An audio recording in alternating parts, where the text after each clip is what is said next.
Je voudrais aussi parler de notre système d'éducation. Notre système d'éducation, bien entendu, est calqué sur le système occidental. Le matin, les enfants vont à l'école pour apprendre les maths, le français, etc. Machin chose.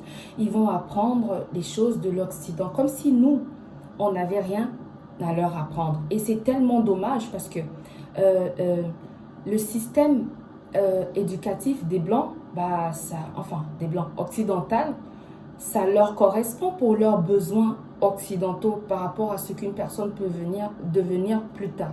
Mais est-ce que leur système nous correspond à nous par rapport à ce que nous pouvons devenir? Donc franchement, nous inscrivons les enfants dans un schéma un petit peu déconnecté quand même de leur réalité. Et après, même on a du temps pour leur apprendre autre chose, on les colle devant... Je fais pareil, hein. Je ne dis pas que j'ai trouvé la solution, non.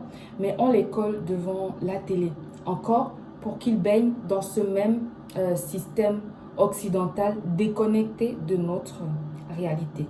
Avant, on parlait de l'école sous l'arbre. Mais l'école sous l'arbre, en fait, c'était vu un peu comme la pauvreté, comme voilà, le sous-développement, un genre. On a pensé que bah, le mieux, bah, c'est comme les Occidentaux, c'est l'école, c'est bien sous dans quatre murs. Déjà, même l'école bien dans quatre murs, là, on n'a pas bâti toutes les écoles qu'il faut parce qu'il y a encore des contrées chez nous où bah, les enfants n'ont pas d'école. Mais regardez bien l'école sous l'arbre. Franchement, avec nos températures africaines, c'est plus agréable d'apprendre où? Entre quatre murs ou sous un arbre. Franchement. C'est, et de, de, de nos jours, les enfants retiennent, parce que quand on dit l'école sous l'arbre, par rapport aux effectifs par exemple, l'école sous l'arbre, c'était pas 50 enfants qui étaient sous un arbre, non. C'était une poignée. Et donc, du coup, l'enseignant pouvait vraiment suivre les élèves. Mais en imitant bêtement le système éducatif occidental, on met combien d'élèves dans une classe, surtout les écoles publiques, parce que les écoles privées encore, ça va, on essaie de sauver les effectifs. Mais dans les écoles publiques, on est souvent combien dans une classe? Comment suivre chaque enfant? L'enseignant se retrouve avec tellement d'enfants dans une classe. C'est difficile à suivre alors que l'école sous l'arbre. Non seulement l'école sous l'arbre, c'est beaucoup plus intéressant, c'est beaucoup plus agréable parce que vous êtes sous un arbre. C'est quand même beaucoup plus ludique. Et les études ont montré qu'on apprend beaucoup plus quand l'apprentissage est ludique que quand c'est les apprentissages stricts, des choses à apprendre par cœur et à répéter, etc. L'apprentissage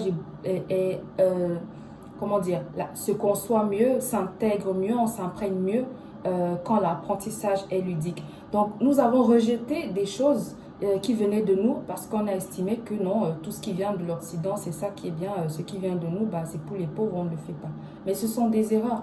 Donc, du coup, oui, l'enfant va à l'école pour apprendre les maths, etc., les maths, le français, machin chose. Ce qui est bien, mais le reste du temps, il y a tellement d'autres choses qu'on pourrait apprendre aux enfants, mais on ne l'intègre pas dans notre système éducatif. Par exemple, on pourrait apprendre aux enfants, je dis quelque chose au hasard, mais notre art, par exemple, euh, l'art de manier par exemple le rotin, l'art par exemple de manier le raffia, l'art par exemple, plein de choses. Il y a des choses, je sais pas moi, les danses traditionnelles. On pourrait l'apprendre à l'école par exemple, on le fait pas. Je veux dire l'après-midi pour occuper les enfants, on pourrait leur apprendre la danse traditionnelle, la lutte traditionnelle. Il y a tellement de choses de nous qu'on pourrait leur apprendre, mais on ne leur apprend que les choses de l'Occident. Genre, on leur fait bien comprendre que le plus important, ce sont les choses de l'Occident. Ce n'est pas les choses, leur réalité. C'est vraiment dommage. Alors qu'on a tellement de choses à apprendre à nos enfants, mais que nous-mêmes, on ne valorise pas. Il y a des choses qui se perdent. Je sais pas, je vais dire un truc bête. Il y a, enfin, un truc bête, entre guillemets. Moi, il y a un système de pêche. Je trouve ça très rigolo. En fait, ce sont les femmes qui font ce genre de pêche. Elles vont dans une rivière, enfin un truc dans le genre, et puis elles séparent en fait deux blocs tout ça avec les mains, hein, elles séparent deux blocs et ensuite, dans un bloc, elles se mettent à vider de l'eau et c'est comme ça qu'elles prennent du poisson. C'est un genre de pêche artisanale. C'est assez ludique. Voilà, on apprend plein de choses. On pourrait l'apprendre aussi. On pourrait prendre des après-midi pour apprendre ça aux enfants. Pourquoi ne leur apprendre que du français et des maths, etc. Comme si nous-mêmes, on n'a rien à leur apprendre. Il y a des choses, même faire les chants. Même faire les chants. On pourrait, au lieu de faire le travail manuel qui consiste uniquement à, je sais pas trop quoi, à sacler les alentours de l'école ou, je sais pas, les trucs dans le genre, on pourrait leur apprendre l'agronomie. L'après-midi, par exemple. Il y a beaucoup de choses qu'on pourrait apprendre à nos enfants, mais non, en fait, c'est comme si nous, on n'a rien à apprendre à nos enfants. Tout le système éducatif, il est juste occidental. Le plus important, c'est les maths, le français, physique, chimie, biologie, machin chose. Je dis pas que c'est pas important, c'est bien.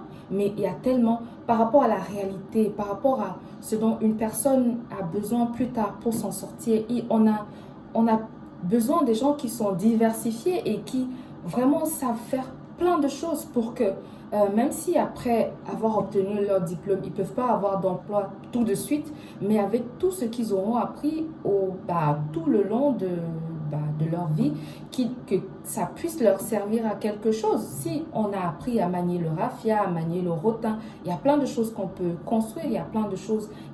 Si on a appris notre art, si on a appris, enfin, il y a tellement de choses qu'on pourrait leur apprendre, mais on ne leur apprend pas parce que on ne leur apprend que le système occidental qui est assez déconnecté de nos réalités.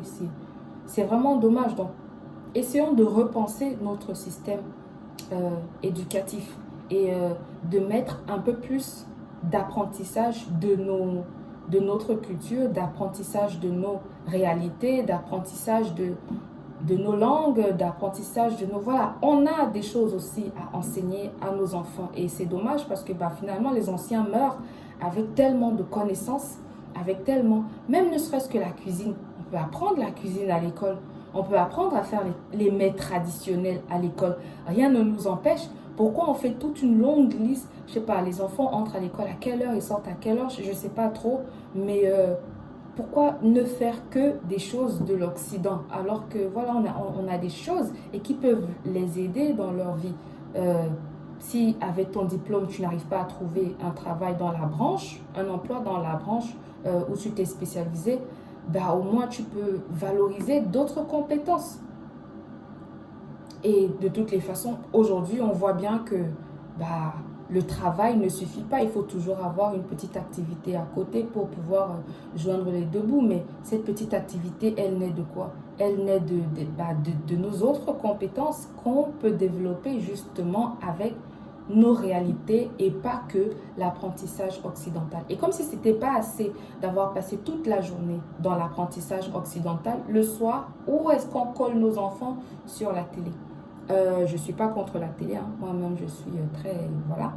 Mais ça encore, ça participe au lavage de cerveau en fait. Parce que nos enfants, ils baignent dans la culture occidentale. Dans le temps, avant, il y avait des contes. Mais aujourd'hui, pour trouver une personne qui se rappelle des contes d'avant, c'est très difficile. Pourquoi? Parce que c'est quelque chose qui s'est perdu.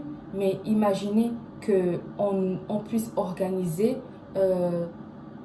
ne serait-ce qu'une fois par semaine, par exemple, que les enfants ne soient pas collés sur la télé, mais qu'il y ait ces contes qui sont racontés. Ce serait quelque chose d'extraordinaire. Les enfants pourraient grandir avec notre mythologie, avec notre mythologie, notre histoire, parce que par le conte, il y a beaucoup de choses qui passent. Il y a la mythologie qui passe, il y a l'histoire du peuple qui passe, il y a la langue qui passe, il y a l'identité qui passe. Enfin, bref, il y a plein de choses qui passent. Et le fait de ne pas raconter de contes, nos contes aux enfants, on les déconnecte de plus en plus de leurs racines. Et justement, à l'école devant la télé, du coup, c'est toujours la culture occidentale, asiatique et tout ce qu'on veut qui reste greffé, vraiment ancré dans leur tête et pas la nôtre. Donc, oui, c'est ça. Ce serait bien qu'on essaie de revoir notre système éducatif.